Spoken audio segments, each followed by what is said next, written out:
Começando mais um estudo semanal para essa última semana do mês de janeiro. Eu não fiz o estudo semanal na segunda-feira.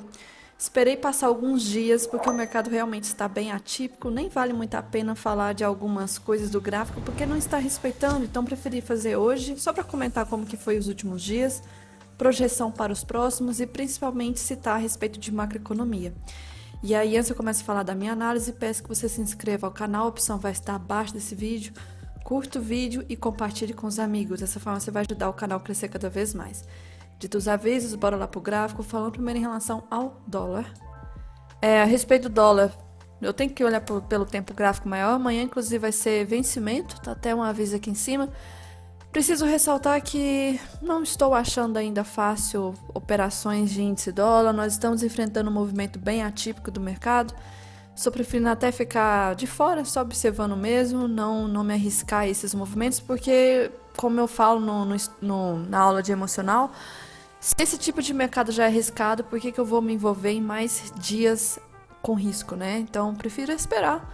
E aí é aquela questão, vai demorar quanto tempo, né, para voltar ao normal um pouco? Então, o risco é isso ser o novo normal, né? A gente só vai saber quando durar mais meses esse tipo de movimento. Mas enfim, em relação ao dólar, acabou rompendo a mínima do ano passado. Então nós estamos em patamar e chegando, se a gente for olhar por esse gráfico, sem os splits, juros, agrupamentos ligados, nós estamos na região da mínima de 2024, tá? Já está aqui no ponto de março de fevereiro mais ou menos, de 2024. Então vou fazendo uma volta em V, que é muito importante.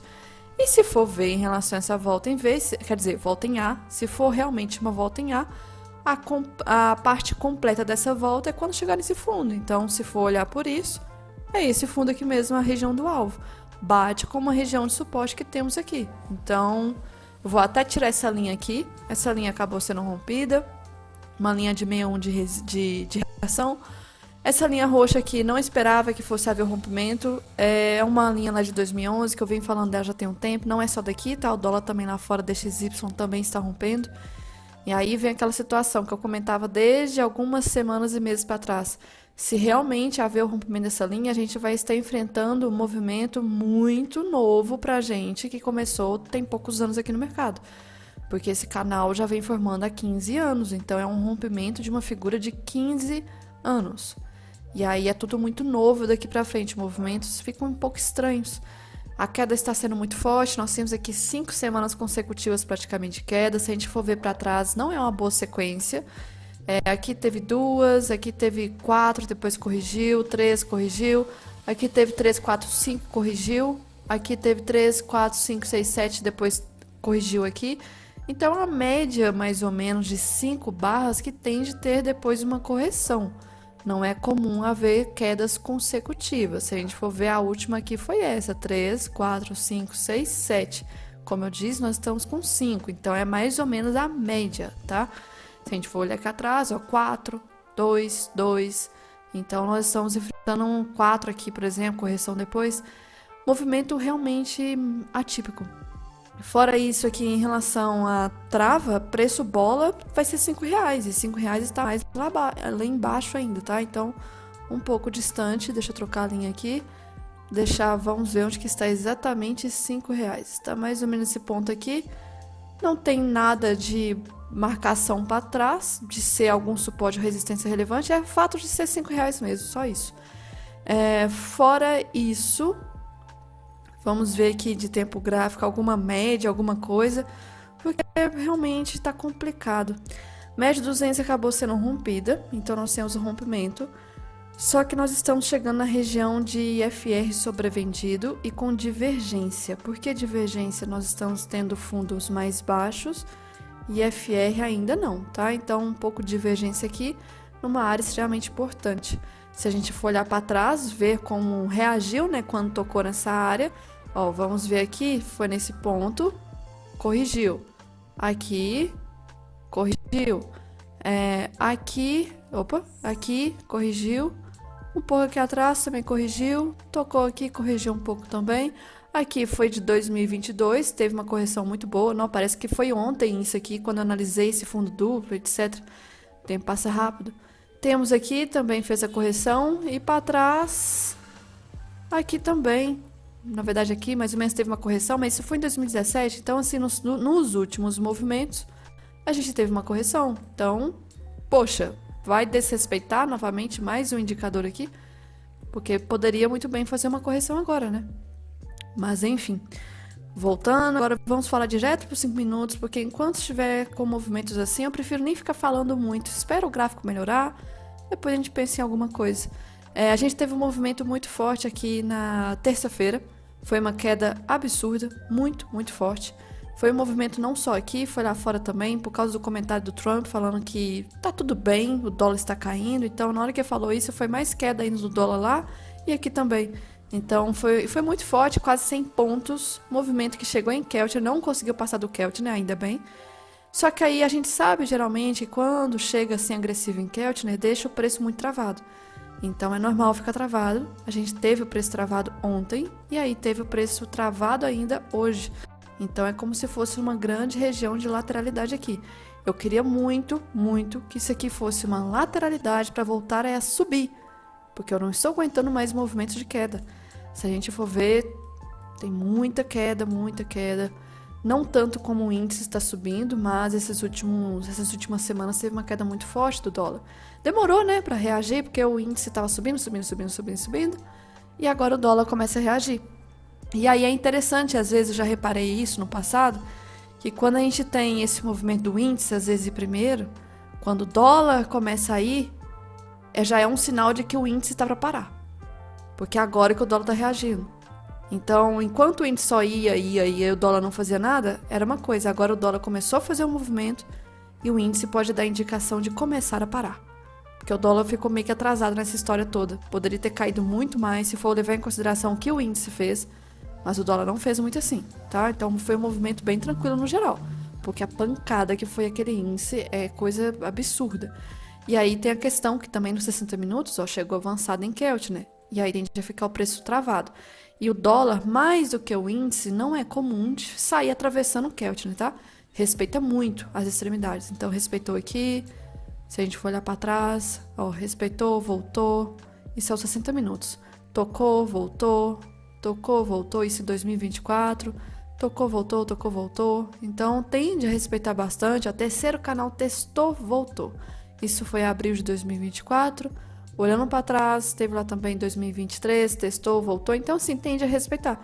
Nós estamos nessa área, então aqui nós estamos vendo o dólar travando nesse ponto aqui de Keltner, indicador por enquanto respeitando.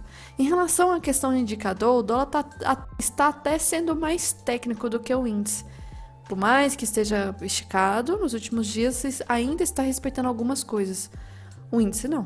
O índice ele realmente está muito forte, mas é uma questão de liquidez. E aí até já vou direto pro índice comentar isso, porque do dólar não tem muito a falar e do índice também não vou comentar muitas projeções, mas porque talvez esteja subindo muito. Eu reparei muito esse movimento, principalmente acho que foi na terça, segunda, não sei, agora eu tô confundindo. Um dia que teve um fluxo bem interessante de queda e aí eu estava reparando como que estava o fluxo. E aí simplesmente o movimento, eu via pelo fluxo um movimento muito forte de interesse ainda de compra. Só que pensa, se tem muita gente querendo comprar, tem pouca gente querendo vender. E aí os poucos que estão vendendo estão em pontos meio esparsos. Vamos supor que tem um nível, tem uma quantidade cheia de gente aqui, outra aqui, outra aqui, outra aqui, outra aqui. E aí chega um grande player que quer comprar. Só que a quantidade que ele quer comprar é muito para pouca gente aqui dando liquidez. Só que ele não está se importando às vezes com o preço, ele só quer comprar. E aí nós estamos tendo um movimento cada vez mais subindo, consumindo os níveis de preço que tem, jogando cada vez mais alto, criando um desequilíbrio muito forte na ponta compradora, criando inúmeros value gaps que por enquanto não estão sendo corrigidos.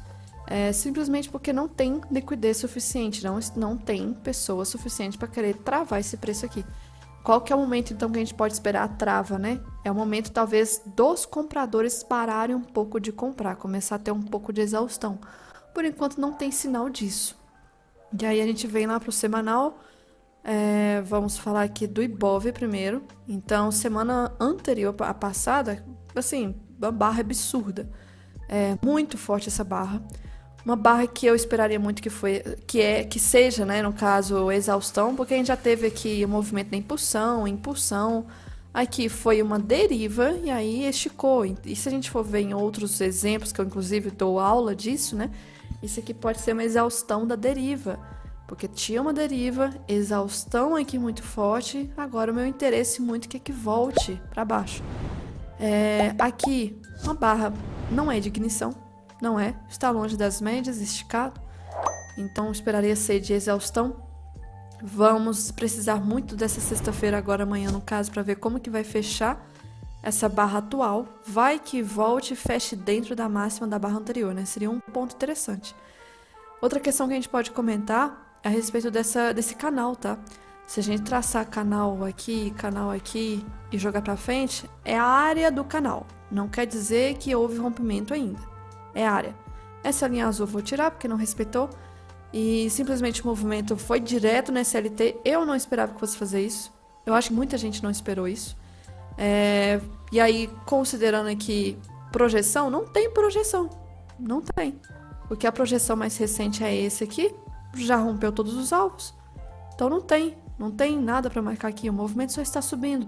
E é louco de ver que está chegando muito próximo de 200 mil. Tá? 200 mil tá aqui. Parece que foi ontem que eu vi o Ibov, a galera fazendo um churrasquinho do Ibov de 100 mil pontos lá embaixo. Nem era aqui. É aqui, ó. Parece que foi ontem. Vivi esse momento aqui, falei na época da LT. Absurdo o que aconteceu de fluxo. E na época a B3 tinha transparência de informar as posições dos estrangeiros e locais. E na época que nós tínhamos muito local vendendo e estrangeiro comprando nesses dias aqui. E aí o que aconteceu? Estrangeiro comprou, socou o preço para cima. E agora nós estamos vendo um movimento interessante, já tem um bom tempo, tá? De estrangeiro comprando bolsa. Por enquanto é ele que está comprando e o local está vendendo. E aí até, curiosidade, até perguntei hoje na sala a questão de estar em bull market ou não. O bull market, ele é mercado de alta, né, no caso, quando a alta está predominando. Se a gente for olhar o índice Bovespa, a pessoa pode achar, é bull market, mas a gente tem que olhar por trás a composição do índice, que envolve várias ações, categorias diferentes. Se é um bull market, no caso, que a gente espera que tudo esteja praticamente subindo junto. Por exemplo, na época que, pós aquela situação da pandemia, nesse evento aqui de retorno, a gente teve uma alta seguida por todos os setores. Financeiro, também mineradoras, petro, small caps também, tá? Tudo subindo, acompanhando esse movimento. Agora, esse movimento recente aqui não são todas. E aí, por isso que a gente não está num cenário de bull market, porque não são todas. E o maior exemplo disso é o fato das small caps não estarem subindo. Se a gente for ver, elas não acompanharam o movimento do Ibovespa, se a gente for olhar no macro, tá? Então, elas estão ainda bem paradas. Eu tinha até uma linha antiga aqui marcada, vou até tirar ela. Não rompeu o máximo importante, agora que começou a querer fazer um movimento de alta, mas nada assim, nossa. Diferente do setor financeiro, o setor financeiro que a gente pega aqui o IFNC, vamos ver pelo gráfico semanal, nós temos barras fortes, rompendo o máximo importante, e small caps não. Se a gente pega, por exemplo, Petro, olhando pelo diário, por exemplo, puxando, deixa eu ver se o gráfico carrega, puxando os últimos dias, olha isso. Como que fugiu, né, do padrão aqui. Então, o interesse não é na bolsa como um todo, não é o bull market completo, é por algumas específicas. Por isso que se fala muito sobre a questão do rotation flow, né, que é para um grupo específico de empresas, não são todas. Esse foi o movimento da Vale. E as small caps e todas as empresas que compõem small caps estão paradíssimas. E aí a gente tem aqui, então, esse cenário, né, que então não é questão de bull market, é uma alocação realmente do estrangeiro focando nessas empresas específicas. A questão é quando eles vão parar. E aí, antes de falar mais de macroeconomia, só comentando de gráfico aqui, só ressaltando a questão, por exemplo, de Keltner, chegou muito próximo da segunda linha de Keltner, chegou numa linha aqui, patamar de IFR absurdo de alto, muito longe da média de 20, muito longe da média de 200, muito longe de tudo. Se a gente for olhar em tempo gráfico mensal, ou seja, aumentamos mais ainda o tempo, A gente vê que está chegando em patamar também muito importante aqui da linha de IFR. Chegou em região, já passou inclusive de canal de Keltner. Se for olhar para trás, eu não consigo nem puxar muito aqui, porque isso é 2008 e a gente não tem muito histórico em relação ao Keltner. Keltner precisa de 200 candles para fazer alguma movimentação, então não tem muito aqui para trás. Então tem a questão de estar esticado demais, várias barras mensais consecutivas de alta, que eu não sei a última vez que teve isso tão forte assim. Só uma barra negativa, 2 ano passado, só 2 barras negativas e 10 positivas. E aí já começamos o mês de janeiro muito forte, muito forte. Então assim, vou direto pro gráfico de 5 minutos agora, só para fazer alguns comentários do que a gente pode esperar. Eu achei o movimento de hoje interessante. Nós tivemos um gap de alta, assim, em dias normais, isso aqui, depois de muita alta consecutiva, esse padrão de gap é tipo um gap de exaustão, é como se fosse o último ato dos compradores. Gap de exaustão para cima, continuando o movimento, mas como se fosse o último ato dos compradores. Testou Keltner, caiu em forma de canal. E também tem uma questão macroeconômica local, na verdade, que indica esse gap ser bem interessante, mas depois eu falo. E aí teve um movimento muito forte que eu ainda não sei se foi uma notícia privilegiada, mas foi coordenado, tá? Foram índices lá fora, commodities, ouro, prata, etc, tudo caindo. Tivemos também a questão da cripto, também Bitcoin caiu demais. E aqui foi acompanhando o movimento. Só que eu achei hoje interessante porque a gente teve então um fechamento já abaixo da 200. Teve a questão de ter testado a mínima de ontem, não rompeu, mas pelo menos testou. E poderia tanto formar uma figurinha aqui, um ombro, cabeça, ombro, começar um início de uma reversão muito bonita. Porque se a gente for olhar em relação ao tempo gráfico diário, a gente teve uma barra muito bonita hoje, tá? Não foi uma barra feia, não. E aí vamos aqui pro diário. Foi uma barra considerável pelo fato de ter meio que engolfado a anterior, tá? Testou máxima, testou mínima, isso pelo Ibov. E aí é muito importante que a barra de hoje seja testada a mínima, tá? Confirmar então amanhã, porque essa barra não teve isso, a mínima nem foi testada, então simplesmente ignorou essa mínima. Se for olhar pelo futuro, como que a barra do futuro está? Ela está muito mais bonita, muito mais. Porque aí realmente é um claro engolfo. É muito importante que a mínima também de hoje, no dia de amanhã, seja rompida. Está bem longe da média de 9. E aí a gente pode considerar também a questão que, olhando pelos 5 minutos, aquela força de teoria de tendência de alta de down, né? Quando ela é quebrada, quando um fundo relevante ele é rompido, né? Então nós temos aqui esse último fundo relevante foi rompido, só que em tese não é ainda bem uma confirmação de rompimento, porque isso aqui pode ser uma trollagem, né? Acabar formando um cenário tipo assim, ó. Ao invés de ter rompido definitivo isso aqui, voltar tudo e buscar topo de novo. Desde que esse movimento não passe pelo menos do 61 de retração dessa pernada toda de hoje, ou seja, desde que não passe dessa linha aqui, ainda o cenário de possível correção pode começar sim, tá?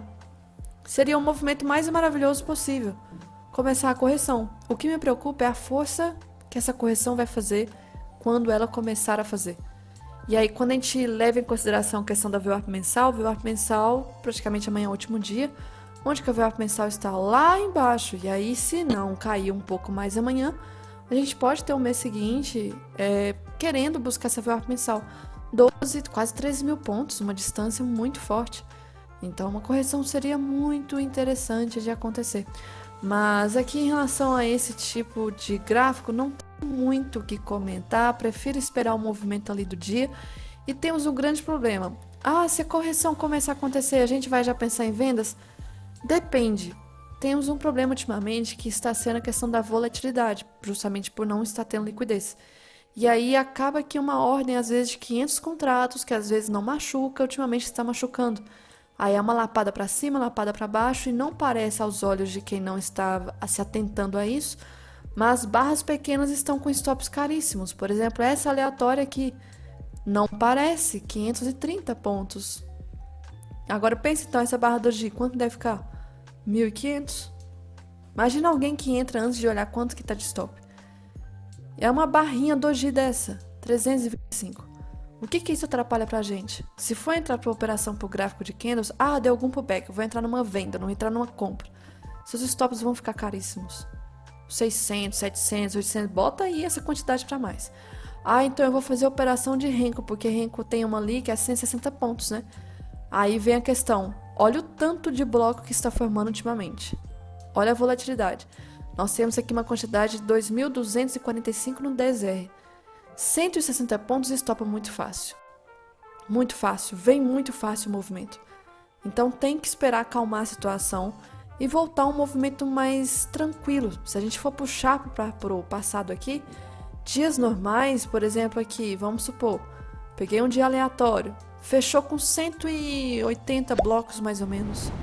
Um outro dia aqui, puxar, fechou com 190 blocos também. Vamos puxar um outro. Esse teve um pouco a mais, uns 200 e 300, por exemplo. Agora 2.400 e tanto, isso não é legal nem para Renko. Então a gente acaba tendo um operacional que não está se encaixando nesses dias. E tá tudo bem, porque, poxa, stop caro. Entrar no Renko e acabar estopando toda hora, muito gatilho que vai dando, muito risco. Então, melhor esperar, preservar a situação toda. E aí, falando a respeito lá fora, algumas coisinhas aqui a falar. Algumas coisas que eu vinha comentando já, assim, rápido no diário de trade desses últimos dias, mas serve para lembrete também. Que 22 de janeiro, ou seja, quase 7 dias atrás, de lá para cá a gente sabe que subiu mais e mais. Naquele dia, estava com 17% dos papéis do Ibovespa fazendo um pivô de alta. E aí era a maior porcentagem em um único dia da série histórica do Rafael, naquele dia. Então subiu muito mais. Aí temos a questão de que... A questão Trump, deixa eu ver o que é. Trump, como sempre, protagonista do mundo, já tem um ano praticamente.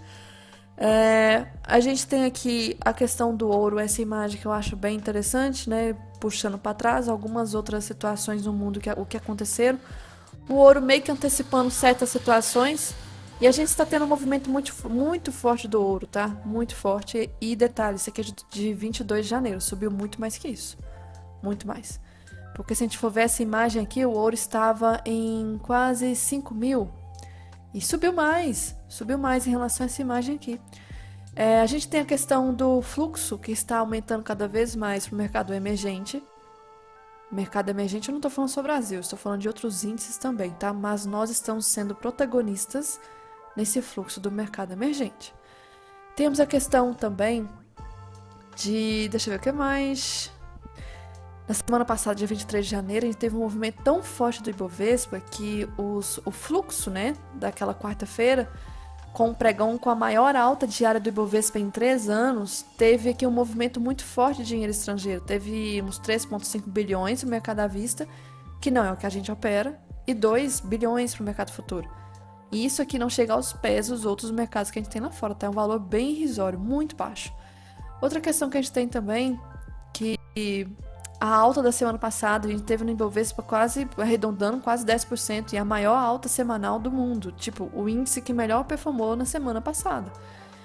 Temos a questão, de novo, Trump, mas mudando o tema aqui, temos essa imagem que é em relação aos índices latino-americanos, tá? Se a gente for ver, está rompendo uma região importante, que se for considerar, isso aqui pode ser talvez uma grande bandeira de alta, continuar subindo, e essa figura, o rompimento dela é muito bacana, porque se for ver é uma figura que começou os dados ali de 2004, então pode ser agora o movimento, né? O nosso momento, porque começou a fazer um topo em meados de 2008. Detalhe, quando a gente puxa o nosso EWZ, o topo também foi ali em meados de 2008, tá? Então todo esse tempo aqui parado. E aí, será que nós vamos ter um grande fluxo, igual a gente teve nesse período aqui? Poderia tanto acontecer. Mas, enfim, seguindo a situação, o mundo segue mexendo as peças do tabuleiro, países estão tendo que fazer acordo com outros países que antes não estavam pensando em fazer acordo para tentar desviar um pouco do risco que está sendo os Estados Unidos ultimamente. Um outro padrão para quem mexe com petro por curiosidade, isso aqui que eu comentei também esses últimos dias, que o Vlad ele é muito de análise técnica e eu acho fenomenal algumas coisas que ele fala.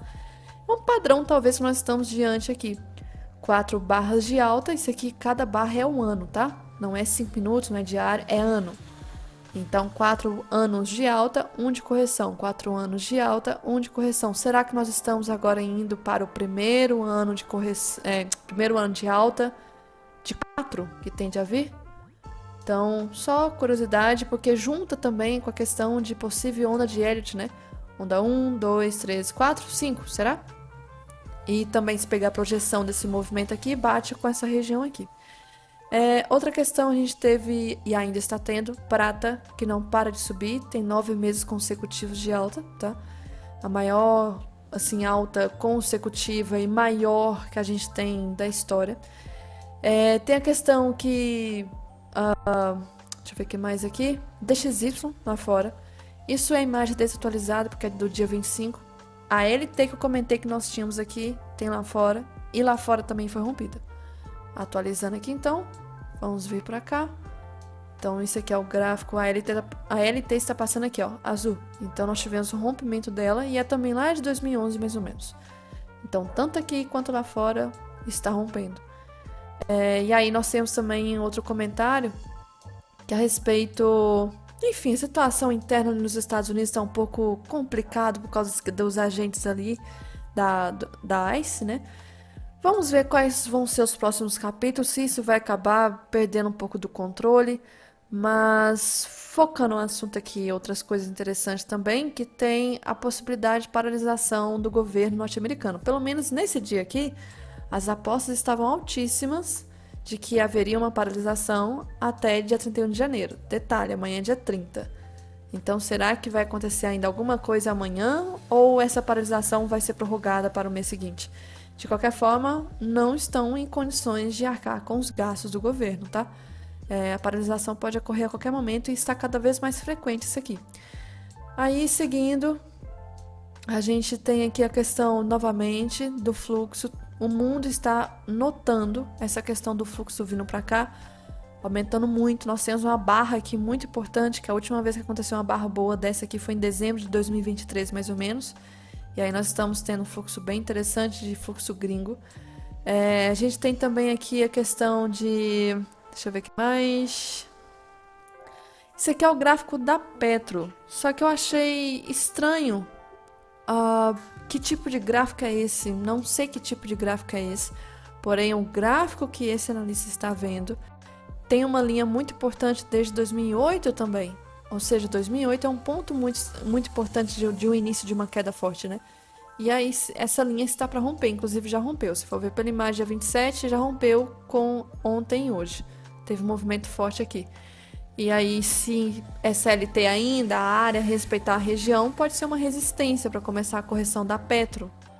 Aí vem a questão também, outra coisa que está sendo um grande foco ultimamente, Japão, ressalto, em relação à questão dos juros do Japão, que está projetando para aumentar, acaba, como é que fala, fechando a torneira do dinheiro para o mundo, principalmente para os Estados Unidos.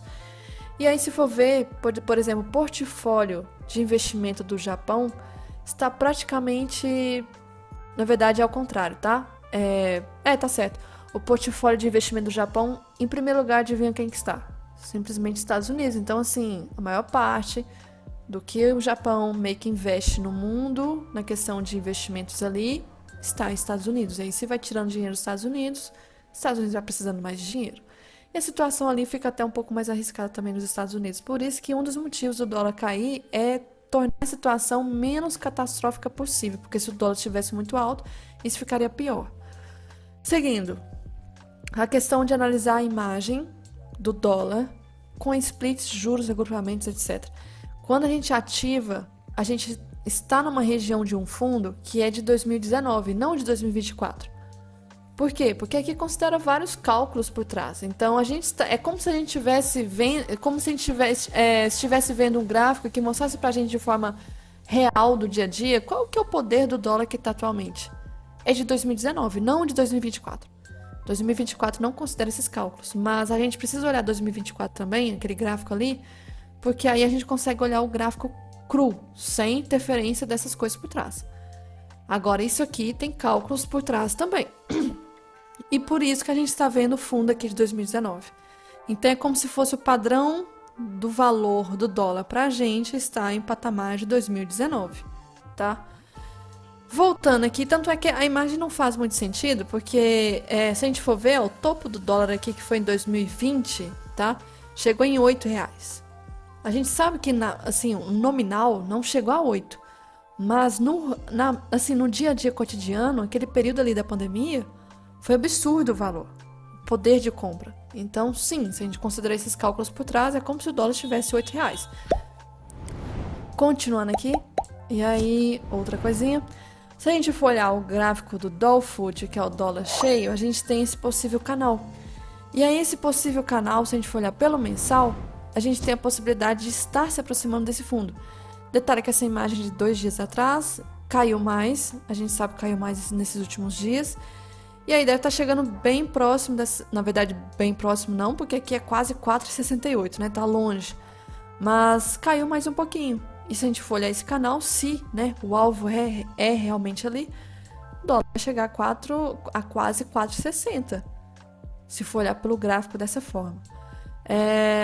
Outra coisa também que a gente tem, a questão, então, da imagem do DXY rompendo aquele canal, do mesmo jeito que teve aqui. O mundo inteiro está vendo esse movimento importante que nós estamos tendo. Outra pessoa comentando a respeito desse gráfico.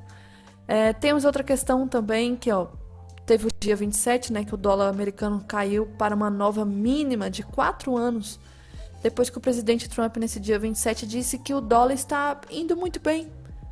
E aí, na hora que ele falou isso, foi pancada. Caiu mais ainda. Outra questão que a gente tem aqui, em relação às commodities. Todo dia que eu estou vindo pro pregão, gente, eu não aguento mais. Eu abro isso aqui e o negócio não para de subir. Não para de subir. Até mais ou menos no ano passado, tinha um certo padrão que a gente fazia de ir para mercado. Quando via muito essas commodities subindo, a gente poderia talvez esperar um mercado mais de risco, uma possibilidade de dólar subir e de índice cair. Agora não está tendo padrão mais. É uma nova ordem aqui, que a gente vai descobrir se isso vai se manter ou não. Mas é chato demais de você chegar e ver que só tá subindo, subindo, subindo, subindo, subindo, subindo. E nesse dia 28 a gente teve prata. Na hora que eu abri o olho e vi isso aqui, eu falei assim, não. 8,75. Ouro, 3%. Gente, antes naquele normal que nós tínhamos, quando tinha esse aqui, era quase que fato. Cuidado, o dólar vai disparar para cima aqui. Índice vai cair forte, porque é um dia que está bem arriscado. O mundo está ali propício ao risco e quer ativos de segurança. E índice não é ativo de segurança. Nosso índice. E aí, normalmente seria dia de queda, que não é. A gente acaba tendo alta com alta, alta com alta, alta com alta. E aí, seguindo a questão, a gente tem aqui, aí atualizando, né? O Rafael atualizou que quase 50% dos papéis Ibovespa estão sobrecomprados. E é o maior nível da série histórica que ele tem, tá? Então, se a gente for ver, ó, papéis sobrecomprados, linha vermelha. Se a gente for ver, olhando para trás, está batendo uma máxima extremamente importante, tá? E o azul é papel sobrevendido, no caso não é o momento. Então, praticamente não tem papel sobrevendido. Está tudo sobrecomprado, mas lembrando, não é caso de bull market, é rotation flow. Outra questão que a gente tem aqui é uma comparação em relação ao DXY com o Bitcoin. Não sou de olhar Bitcoin, mas achei interessante analisar isso aqui. Às vezes, né, que a gente teve uma certa correlação entre os dois. Toda vez que o dólar quebrou esse nível, no caso ali, por exemplo, agora está em 96, e se manteve abaixo, o Bitcoin explodiu. Vamos supor, olhando para trás também. Aqui nós tivemos o dólar, né, na época de 2020, quando aconteceu a quebra. O que aconteceu nesse período dessa quebra, desse patamar aqui importante? De 96 mais ou menos. Porque nós temos um valor aqui, ó, esse valor do dólar. É como se fosse essa linha do preço aqui, 96. Às vezes que quebrou essa linha do preço, quebrou aqui, caiu forte. O que aconteceu? Bitcoin subiu forte. Aqui quebrou, caiu forte. O que aconteceu na época? Bitcoin subiu. Aqui está quebrando. O que será que pode acontecer com o Bitcoin? Então, só uma certa correlação que eu achei interessante aqui de comparar. Outra coisa que a gente tem é, ontem teve decisão da taxa de juros lá nos Estados Unidos e aqui. Lá manteve. E aí foi mais uma vez uma afronta com fundamento do Jerome Powell em relação às intenções do Trump, porque ali o Fed tem que ser independente e autônomo e não tem que sofrer canetada de presidente, por vontade do presidente. E aí questões internas ainda não traz segurança nenhuma para reduzir juros nesse exato momento. Então manteve taxa de juros nesse patamar aqui. E aí, depois a gente teve a questão, uma imagem aqui mostrando o dia de ontem da Petro, tá? Aí vem a questão, 1 ano em 1 mês. Só nesse mês de janeiro, Petro vem subindo 20% e vai caminhando para ser um dos melhores meses da história no ativo, se fechar assim. Nos últimos 16 pregões, subiu em 15%.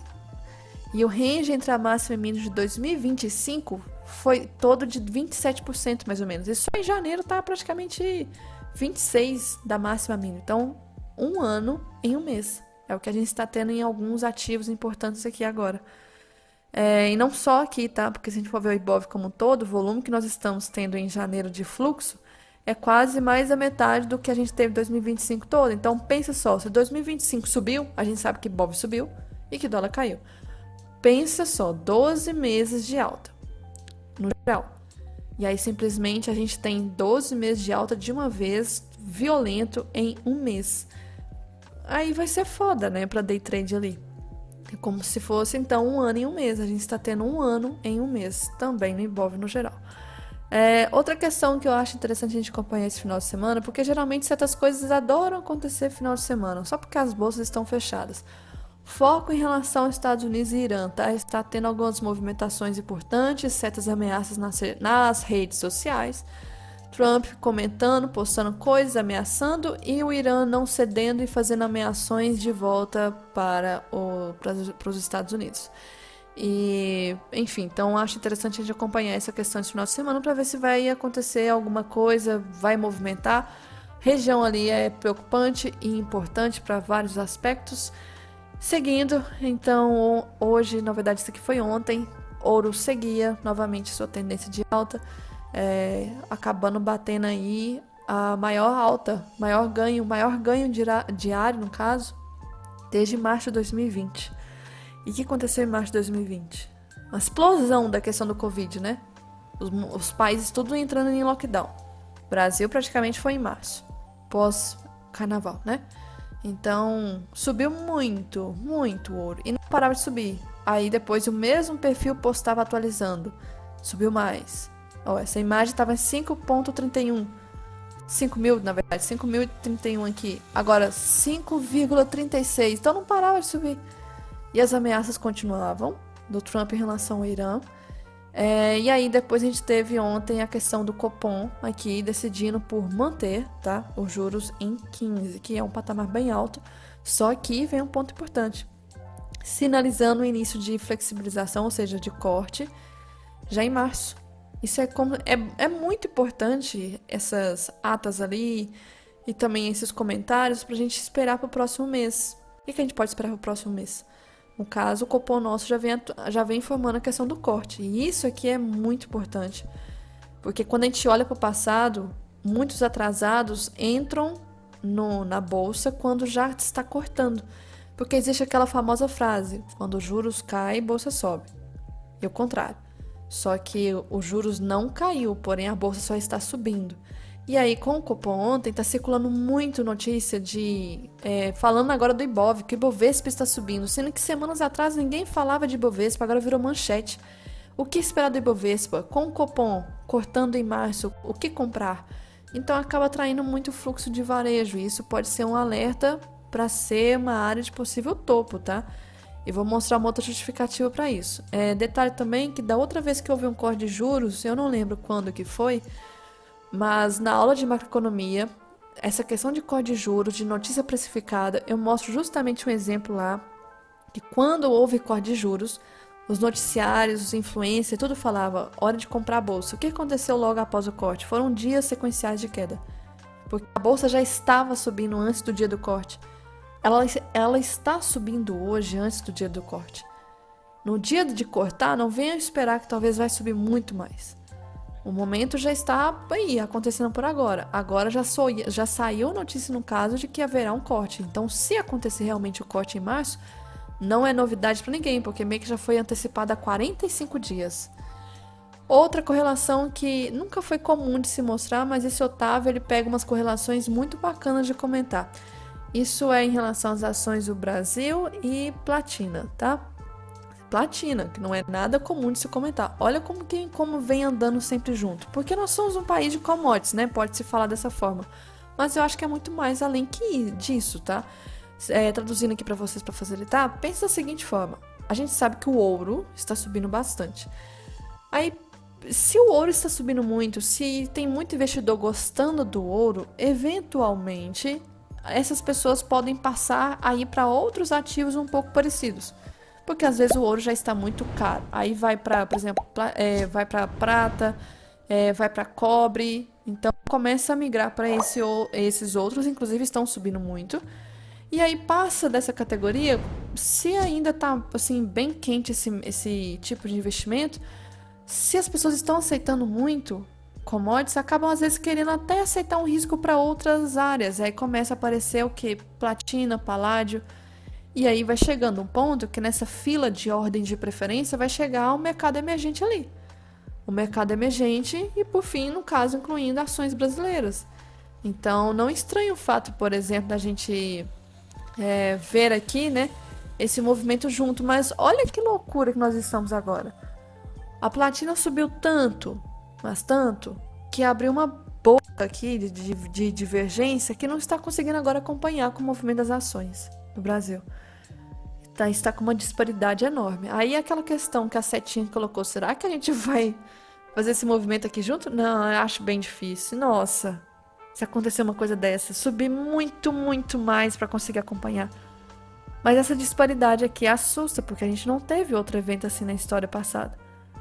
Não era tão forte o movimento assim. Aqui, por exemplo, nessa época de 2005 e 2009, subiu os dois.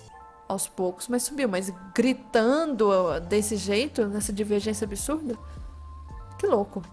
Mas seguindo, aí esse outro indicador aqui é o indicador de sentimento de mercado, que mostra, pelo menos, como a Bolsa Brasileira está em euforia, né? Zona de euforia.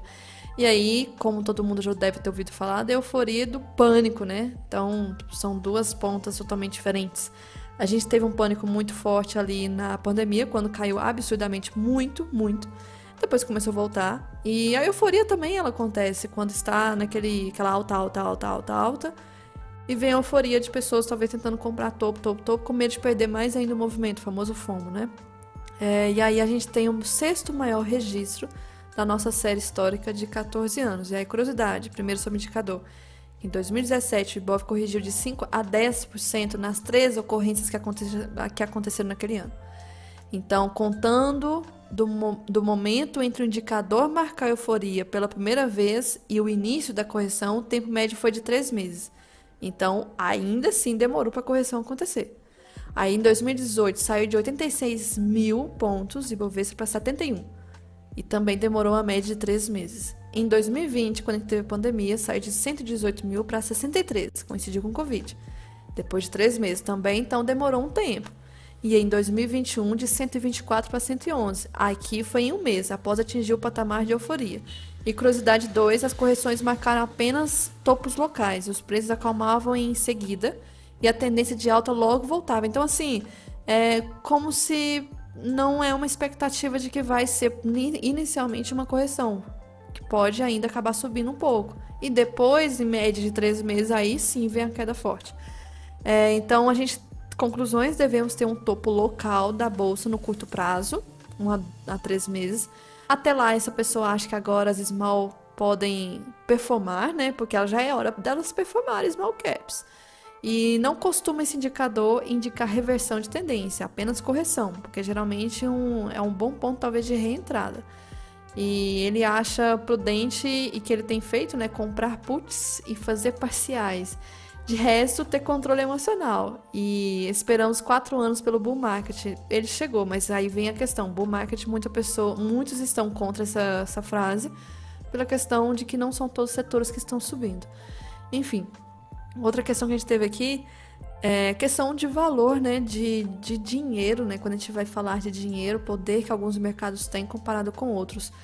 Isso aqui foi, no caso, ontem. Ontem o ouro adicionou 1,5 trilhões de dólares. Aí vem aquela questão, o que é trilhões, né?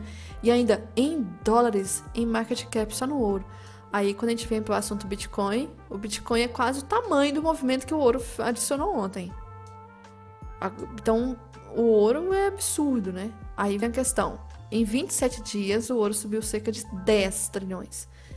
A BlackRock, que é uma das, assim, carteiras mais famosas que tem nos Estados Unidos, tirou cerca de 2 trilhões de dólares dos Estados Unidos nesses últimos tempos. E aí, o que deve ter feito com esse dinheiro, né? O que deve ter feito? Outra questão que a gente tem aqui, quando a gente olha para a porcentagem, é um absurdo. O ouro subiu 98% em um ano. Tá, subiu só 27% agora em janeiro. Aí vem a questão da prata. Pouco se fala da prata, muito foco no ouro. Muito se foca no ouro, no caso. 288% em um ano. 64% só agora em janeiro. É muita coisa. Por que a gente fala assim que é muita coisa? Porque nós estamos falando de ativos que geralmente são... Geralmente não, são seguros.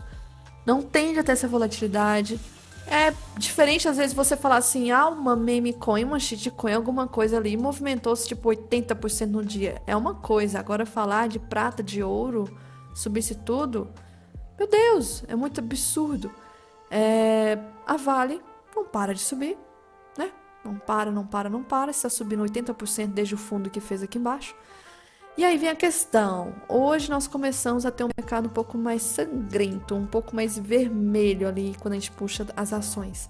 Aí as pessoas apocalípticas já começaram a inverter todo o cenário, sendo que dias atrás era tudo Suíça e eu falando, nossa, Brasil virou Suíça, Brasil virou Suíça. Poucas manchetes falavam em relação ao índice. Aí só porque hoje começou a sangrar, aí já começou, viramos Venezuela. Eu vi alguns posts do tipo, inclusive eu repostei um deles, né? Que o sonho acabou. Eu sei que isso aqui é zoeira que ele tá postando, mas é sempre assim, a gente vem subindo de uma forma muito silenciosa. Poucos influencers estão falando. Quando começar essa correção ser mais aguda e quando começar, e se vai começar, aí os influencers vão vir igual assim, uma caravana de post, de vídeo no YouTube, que não sei o que, pra ficar falando dessas coisas. Falando do Ibov, blá blá blá.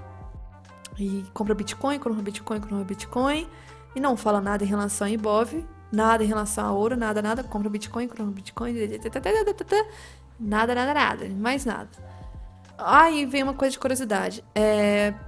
Em relação à questão do leilão, tá? Leilão do NTNF. O que é NTNF? Quando a gente entra no site do Tesouro, a gente tem algumas categorias de investimentos no Tesouro, né? Como se fosse investir no governo. E a gente tem algumas categorias, por exemplo, atrelada à inflação, ou seja, de acordo com a inflação, o retorno vai ser batendo a inflação. Alguns são pré-fixados, tem uma taxa fixa ali. E aí, hoje, em relação ao leilão do NTN, que é um título pré-fixado, sendo pré-fixado, você comprando hoje esse tipo de investimento, você tem a taxa fixa de quanto você vai receber para janeiro de 2031, 33, 37, você tem ali o valor já específico. O movimento hoje foi muito forte. Isso foi o segundo maior volume do ano hoje. E veio bilhões para esse tipo de leilão aqui hoje. Então, ano passado demorou 10 leilões para acontecer o que a gente teve praticamente em poucos. E por que isso? Aí vem a questão. Ontem a gente não teve o Copom falando que na próxima reunião vai reduzir os juros? Se reduz os juros, não é um momento propício para o investidor estrangeiro querer comprar já hoje taxa fixa de tesouro já alta, ou seja, ainda está alta a taxa para muito tempo para frente para vencimento, porque sabe que daqui a uns meses essa taxa vai estar mais baixa se comprar, porque os juros vai cair. Então agora é o momento melhor para você comprar, porque os juros vai estar mais, a taxa vai estar mais alta, no momento que está com expectativa de juros reduzir para a próxima reunião. E aí a gente teve, coincidentemente, já que hoje teve um fluxo muito forte para essa área de tesouro, a gente teve retirada de dinheiro da bolsa para a renda fixa, tá? Então a gente teve um movimento forte. Quando tira dinheiro da renda variável, ações, etc., e manda para a renda fixa, o Ibov tende a cair, tá? Então nós tivemos um movimento muito forte hoje de renda fixa em relação aos leilões. Outra questão, no movimento que a gente teve de queda hoje, que eu falei que foi muito assim, correlacionado, né? Ouro com S&P, Nasdaq, etc. Só o ouro, naquele momento que o índice estava caindo uns 2.000, só uma barra tinha 800 pontos, etc. Em 30 minutos, o ouro simplesmente só foi pro buraco, 2,5 trilhões em 30 minutos. E a questão que o que está acontecendo aqui é um movimento assim, geral dos países latino-americanos. Se a gente for ver em relação ao ETF, né? Quando estão subindo juntos. Quando estão caindo juntos. E se for reparar em relação à alta, nós estamos performando assim, o melhor que performa. É o melhor país nesse combo todo aqui. E quando cai, se a gente for reparar, tem países que estão sofrendo muito mais. Países como, por exemplo, a Argentina. Por que talvez? Porque tem menos liquidez lá. Agora, países como, por exemplo, o México, o Brasil, estão um pouco mais com uma paridade, tá? Muito próximo.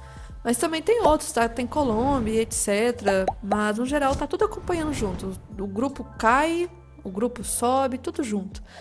Hoje, então, mostrando que foi bem correlacionado. Ouro caiu, prata caiu, Nasdaq caiu, S&P caiu. Foi um movimento tudo junto. E, assim, se fosse em dias normais, seria super normal. Na verdade, não seria normal, tá? Na verdade, a gente veria, por exemplo, Nasdaq e S&P caindo e às vezes o ouro, o prata subindo. Porque geralmente era esse padrão que a gente conhecia. Agora não, estão andando junto, hoje. Porque dias atrás era um para um lado, outro para o outro. Então, tá assim, bem confuso.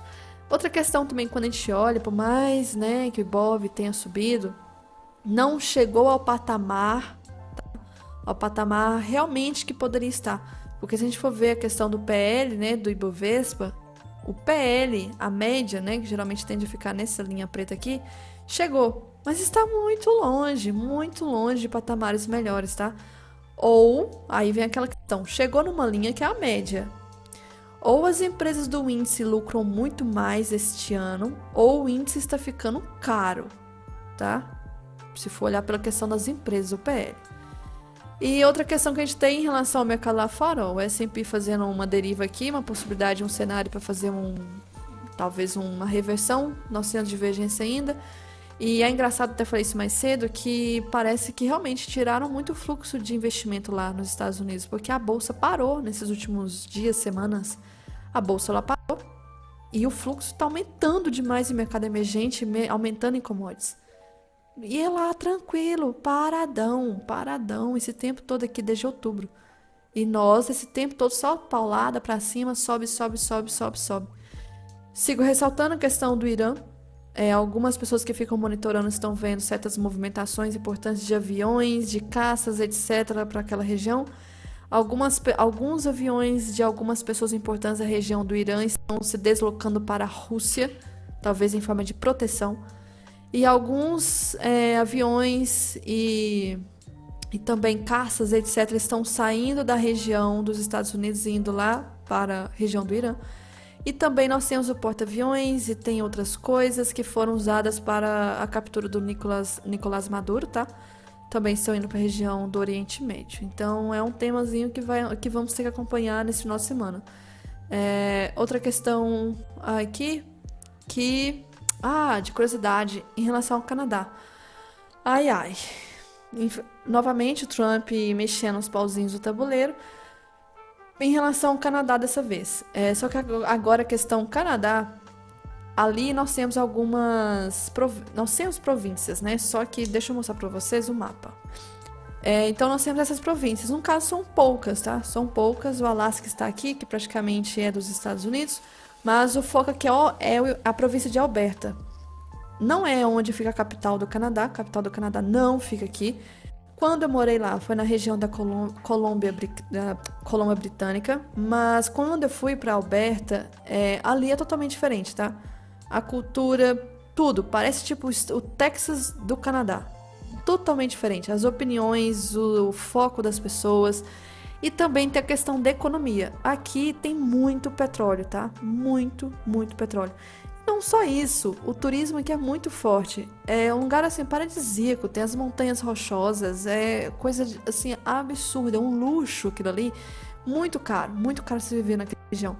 É um custo de vida, mas o poder das pessoas ali, os nativos da região, é totalmente diferente. Aí essa questão de nativos, os povos originários. Os povos originários dessa região tem totalmente uma visão de mundo diferente dos povos originários dessa região litorânea aqui, ó. E aí, por que que se discute muito isso? Porque o Trump tá querendo, de qualquer forma, querer anexar o Canadá. Mas eu acho muito difícil querer anexar o Canadá como um todo. E a província de Alberta está se juntando ali entre os governantes locais de querer tentar tirar a Alberta do Canadá e virar uma propriedade dos um estado dos Estados Unidos. E o povo está se juntando, mas a questão é, a maior população do Canadá não fica em Alberta. Ou seja, são poucas as pessoas que no geral moram aqui. É uma região que tem todas essas qualidades, mas não é a região mais populosa. A região de Ontário, por exemplo, tem Toronto. A região daqui tem Vancouver. Então, Alberta não é a região mais populosa. Pelo contrário, gente, ali, para você sair de uma cidade para outra, era coisa assim de horas de viagem de carro, porque simplesmente tudo era isolado. São como se fossem vilas muito isoladas, algumas maiores que outras, mas é tudo isolado. Então, é totalmente diferente deles ali e eles estão se movimentando realmente para tentar fazer, para anexar os Estados Unidos. E o Trump parece que ele está em reuniões secretas com um grupo separatista de extrema direita que defende a independência da província canadense de Alberta, tá? Aí o povo está se juntando falando assim, entrega a Alberta para o Canadá e entrega esqueci o nome do estado aqui da região dos Estados Unidos, tá acontecendo esses conflitos aí. Enfim, entrega um estadozinho aqui dos Estados Unidos para o Canadá, aí faz uma troca. Porque aqui o povo tem uma cultura diferente daqui, etc, etc. Então, assim, próximos capítulos também vai envolver isso. Outra coisa que mandaram mais cedo, o Carlos até mandou, achando que talvez isso aqui poderia ser o movimento do índice. Aí eu tava até brincando, né? Falei assim, nossa, o Haddad ordinário. O Haddad fez o ouro cair, o S&P, Nasdaq, o índice, coitado. Mas não, isso aqui já é uma coisa que já vem falando desde o ano passado, porque o intuito é realmente sair do ministério para poder se candidatar em São Paulo. Aí, sabe-se lá, se perder em São Paulo, tem de talvez voltar depois do ministério. Mas isso não é notícia que fez hoje, porque isso já vem comentando, já é algo que ele, inclusive, comenta que tende a sair para poder se candidatar em São Paulo. Oficialmente nada concretizado de oficialmente ele sair, né? Mas que comentário já vem, já tem meses. Outra questão aqui, isso aqui, olha que triste. Gráficos da semana, só que na verdade não é da semana atualizada, é desde o dia 21/1. Isso aqui é o capital pessoa física na B3 em 2026, saldo acumulado. Muita gente vendendo e aumentou muito o movimento, tá? Nesses últimos dias. Então, em 2026, o capital da pessoa física na B3 vem, assim, nossa, patamares tensos. E eu acho que, na verdade, eu acho que o Vlad comentou de estar vendido, mas eu acho que ele quis dizer que de pessoas que estavam vendidas e que foram estopadas. Então, o saldo aqui, no caso, é de valor negativo, tá? Não é valor que estão vendidos, é valor que estavam vendidos e perderam. Pode ser essa interpretação, mas enfim, só para falar, capital, pessoa física está do lado contrário do movimento. Outra questão que a gente tem, se a gente for ver, juntando Ibovespa com S&P, o retorno histórico ao longo do tempo, a gente está chegando quase a cruzar o S&P, tá? E aí isso quer dizer que quando houver o cruzamento, a gente está tendo um retorno melhor do que o S&P no momento do cruzamento. Outra coisa que eu comentei também, mas isso aqui eu já falei, que em relação do Japão e Estados Unidos, falei que o mundo está vendo o dólar de uma forma completamente diferente do que a gente conhece. Por quê? Porque os Estados Unidos estão com déficit elevado, rolagem constante de dívida, custo de refinanciamento dessas dívidas. Então, é uma situação que a gente está vivendo bem atípica, tá? E aí, se a gente for ver esse gráfico aqui, em relação a países no mundo que tenham o dólar como reserva. só vem aumentando a quantidade de reserva que o mundo tem em dólar. Ou seja, dólar não é bem visto como talvez um ativo de reserva em caso de risco, alguma coisa do tipo. O mundo só tende aos pouquinhos e cada vez mais tirar o dólar de reserva, tá? Então, fora isso, acho que era só o que eu tinha que comentar. Bastante coisa a respeito de macroeconomia. De gráfico mesmo, eu prefiro ficar mais quieta ainda nesses dias, esperando o movimento normalizar um pouco. Beleza?